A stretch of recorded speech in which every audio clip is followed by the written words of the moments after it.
Global హాస్పిటల్కి court పర్మిషన్కి apply చేసి search and Caesar కోసం రావడం అయితే జరిగింది. అండ్ కోర్ట్ పర్మిషన్ మనం పెట్టిన తర్వాత ఈరోజు మనకి సెర్చ్ చేయమని అండ్ సీజర్ చేయమని దానికోసం మనకు అసిస్టెంట్స్గా మెడికల్ టీం నుంచి కూడా మెడికల్ అబ్జర్వర్స్ కూడా వచ్చారు అండ్ మీడియేటర్స్గా కూడా వచ్చారు. వీళ్ళ సమక్షంలో ఏవైతే దీనికి సంబంధించిన మెటీరియల్ ఏదైతే ఉందో, మెడిసిన్స్ అవ్వచ్చు, మిగిలిన ఏదైతే రెలవెంట్ మెటీరియల్ ఉందో అవన్నీ కూడా మేము సీజ్ చేయడం జరిగింది.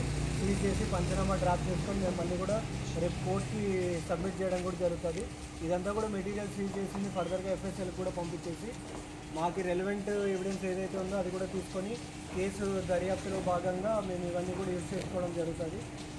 ఈరోజైతే మనము దీంట్లో సర్చ్ అండ్ సీజర్ అయితే మెడికల్ డిపార్ట్మెంట్ కోఆపరేషన్తో అండ్ మీడియేటర్ సమక్షంతో మనం చేయడం జరుగుతుంది. థ్యాంక్ యూ అండి.